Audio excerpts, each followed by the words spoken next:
Welcome to Radio Essence. My name is Susanne Lindberg and I'm recording from Amsterdam, the Netherlands. I have started something new. I haven't made so much improvement except I think my speaking is much better than at least in the beginning. But I have now started a mailing list. My friends on Facebook, they already know it. The list isn't long, but I have some names, and if you want that I send you information when I have a video ready, then just send an email to radioessence@hotmail.com. I know there are more advanced way of doing it, but until I find out how, I do it like this, very easy. And when you want to get off this list, you just send an email to radioessence@hotmail.com. What I have myself is a special Hotmail address that I use. Two advantages. I have another name, so I can be anonymous. And my normal inbox doesn't get so messy. That Hotmail address is very messy, so but maybe an idea for someone, I don't know. I think I have been quite true to the name Essence, especially the last two recordings, and I have been doing this for nearly half a year. Can't imagine. Not as regular as intended. It has been a lot more about my work than as well intended. And I've told quite a lot about myself because the best way to explain certain things is to use my own experiences as examples. But after last time I really thought, where am I going after this? I haven't touched the huge collection I have of information, collection of 4 years, and I haven't even looked it through myself, so that has to come. But where do I go now? And suddenly last week I remember something. Years ago I had a blog. It was Foxkrant. I have a Swedish one as well, because I have a Swedish translation of the article I have written. You can find it on my script page. There's a link on my YouTube page. But that is as far as I went there. But this Foxkrant blog, I first posted my article, the Dutch version, and then I wrote a couple of more things. And I remember I wrote something about something going on in politics at that time, as well as subjects. I wrote one I remember called Duality, and then I was busy with one called Power. But that never got finished because I, starting that, I realized it would be several parts. It's such a huge subject. When touching those subjects, I both look at the one person, one human being, as well as I take it to world level, or depending on the subject, and the connection between those.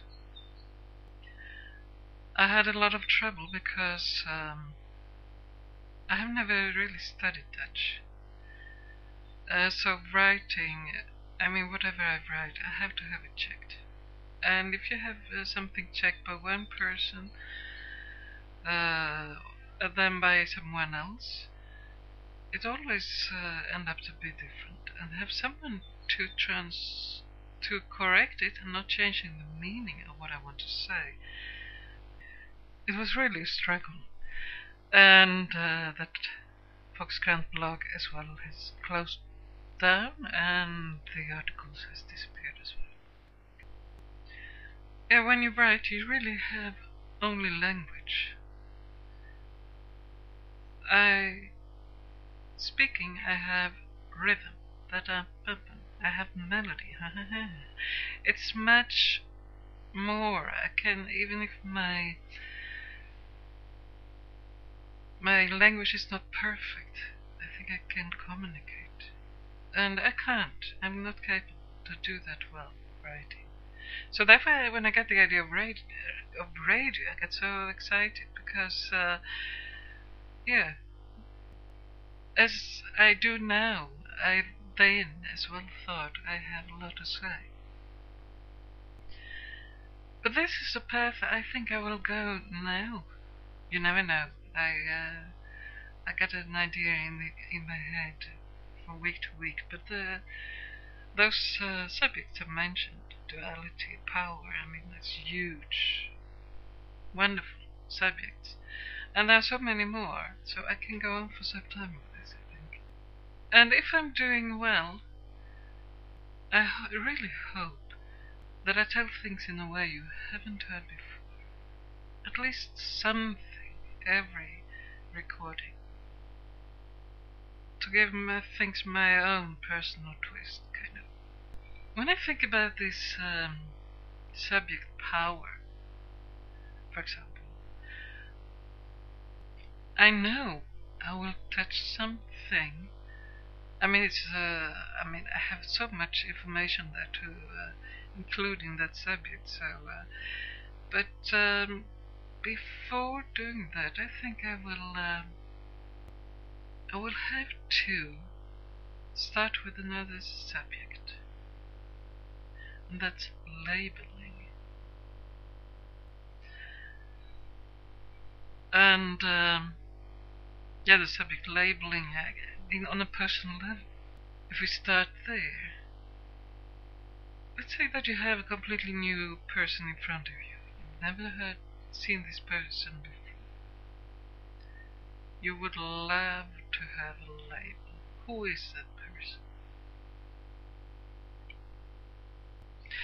We like the label, is that a good or a bad person? That's an easy one. That's kind of that direction or the other. Profession. What is a profession? Another label. And yeah, we all pick our favorites. But if we really look at the human being, every person is such a unique combination of qualities. I mean, it'll go to my where I love to go. It's let's say I talked about emotional body earlier. I think it was two recordings ago, so to say. Where I talk about emotional wounds. You can as well say that we have certain sets of qualities, like we have certain sets of body parts.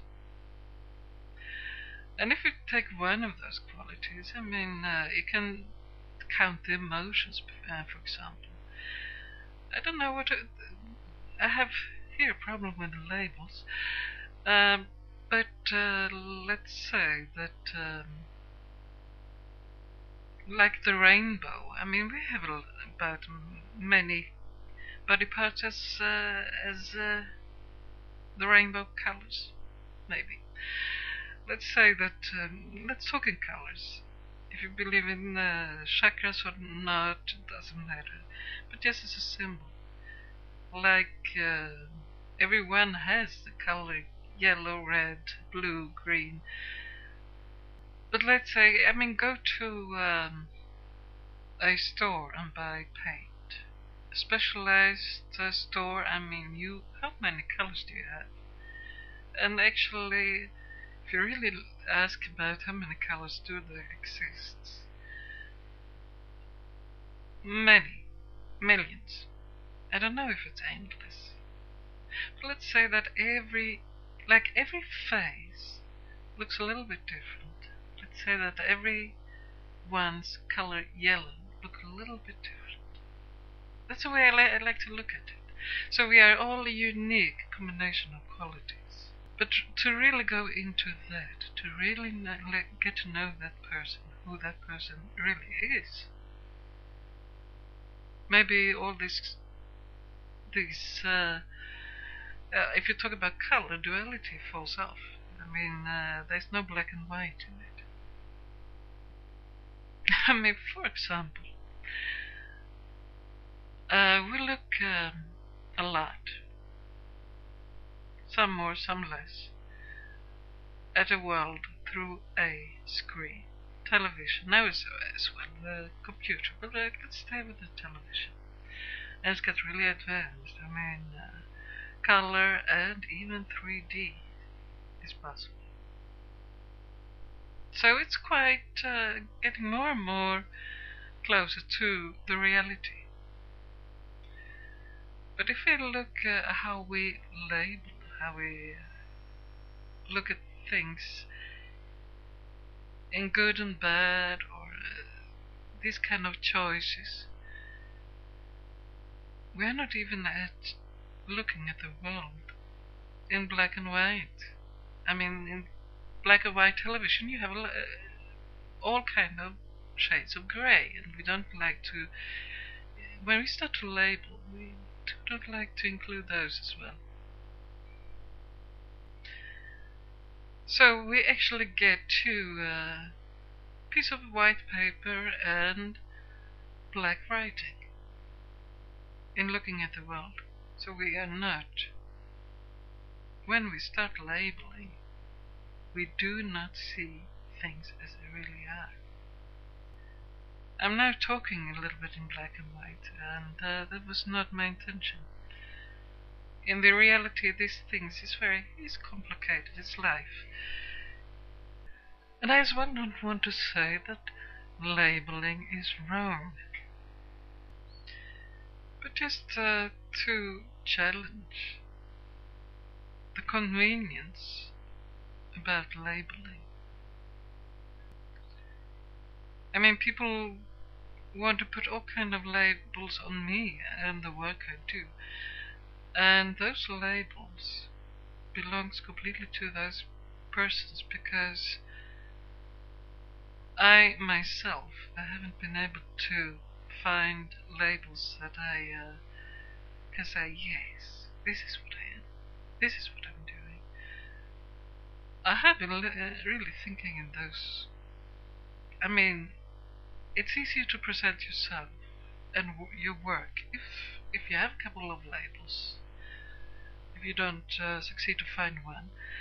But I haven't found any real good ones for myself. I am Swedish, and that is a label, and that is a fact. I'm born in Sweden, and living abroad you become very Swedish, and I will never become Dutch. But if I would be in Sweden, oh, I would be very much not Swedish.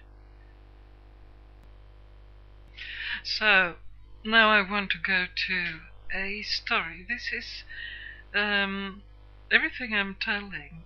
I do have video material, everything somewhere in my huge collection there somewhere. And this is said, and this, I mean, I have several sources following this story. So this is what I remember from it, and it's somewhere in the US. In a city, there is a head of police or head of sheriff or something like that.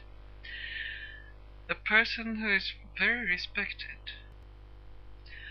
I don't know how much you remember, but there was something about birth certificate. Obama. And why is that interesting? I mean, he's supposed to be the most powerful person on the earth. If he is or not, he's supposed to. There was people who really asked this person to look into this, to really do an investigation and see how it is. And he thought this is the way he really told it. He agreed to make this investigation because he once for all wanted the subject ended. So he did put some people on it to really do an investigation. And they clearly found out everything is fake, it's false. So this thing we hear at CNN and in papers and so on, oh, here it is, no problem. I have somewhere all the proof and points which shows it is fake.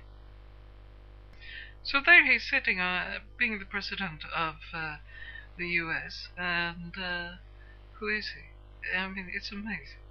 But that was not what I wanted to talk about. This sheriff, I've seen press conference, but I've seen as well an interview with alternative media.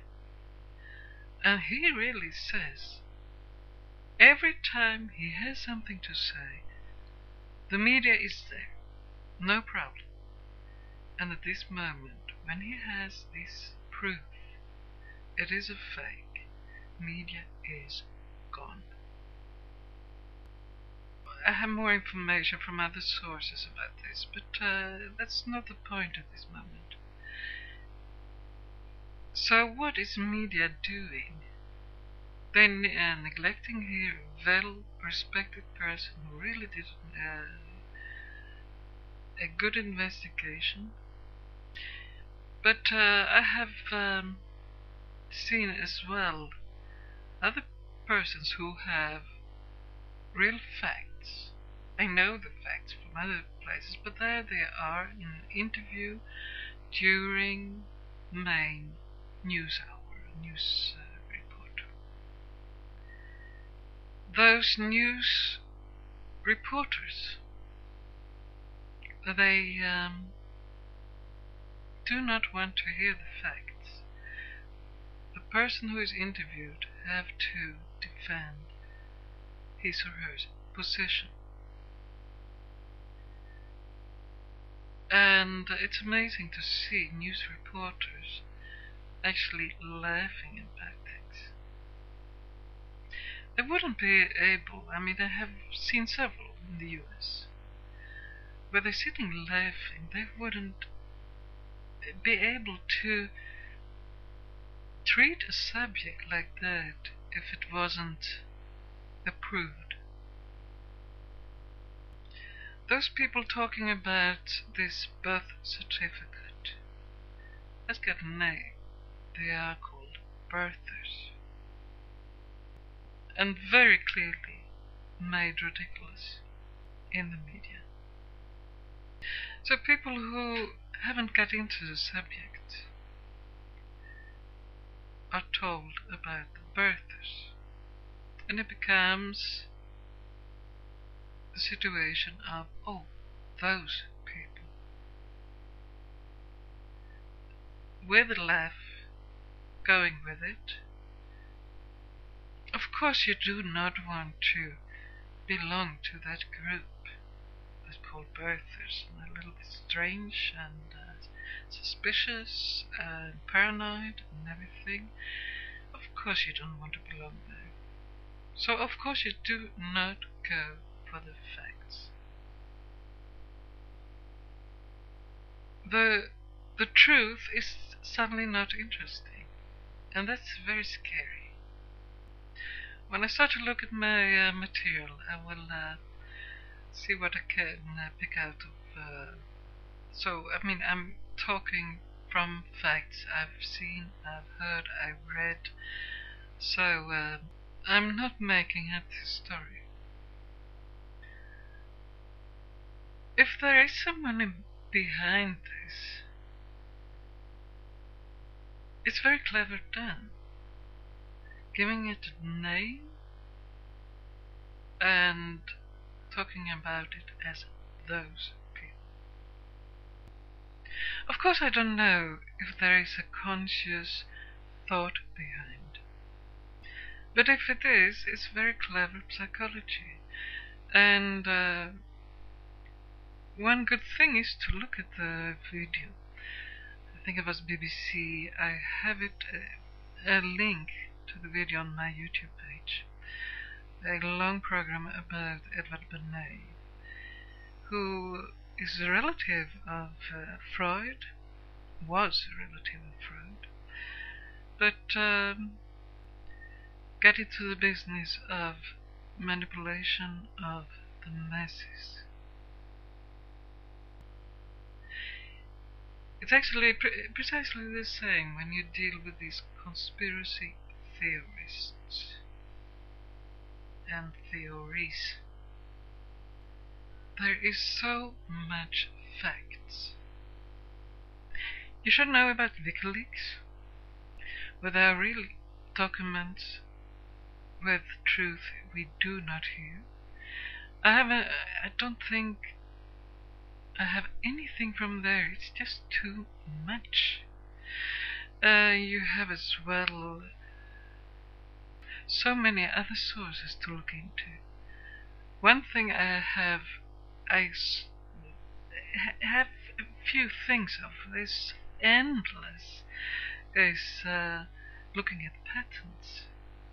I know one of the last thing I found there was, let's say that you're sitting in front of your television, and you're sitting there with your partner, and not doing things you do with your partner. And what do you get? You get advertising about condoms. The technology is there. I have the patent, so they can do it, and of course that has to be commercially,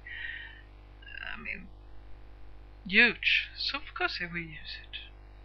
But that's one of many things. It's not one of the most shocking things I've ever found. But no, I found other sources. There is information out there. So how can the television know what you're doing when you're sitting in your sofa? But of course you do not want to look that direction if it is conspiracy theories. You keep away from that. Why?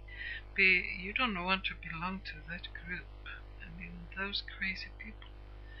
And I can tell you, I had to stop, because if you were not crazy before and you dig in this material, you become crazy.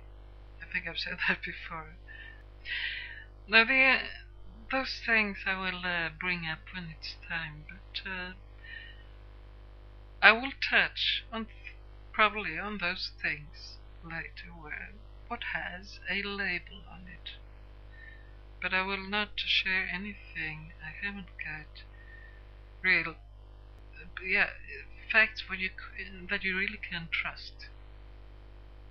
And I want to know as well. I will share those things that I found really dangerous to not be aware of. Like, we do not really know the person who has such a lot of power in this world, who he really is. There are some funny things there as well, like going to Obama I will, the material coming later, but I have nude pictures of his mother made by someone who is a communist. And this in a time when I mean, the hunt for communists in the US during those years when before Obama was born. I mean, that was hot stuff. He came from Chicago, and those nude pictures, that one or two, I don't know how many I have found. It's on a sofa. Later, I have another picture of Obama with his, as a boy, with his grandfather, sitting in the same sofa with this man. I have seen pictures with them beside each other. The same laugh, the same. I mean, if you look at that African man, there's no, they don't look alike. But this man, this communist, where I think he has written this. I haven't read, but in his book, The Dream of My Father, I've heard people say about that book. So read it and check it for me if you want to. That he went regularly with his grandfather to visit this man as a boy. That kind of visit you do when it's about getting to know your own father. And as well, he's supposed to be mentioned more often than this African man in this book.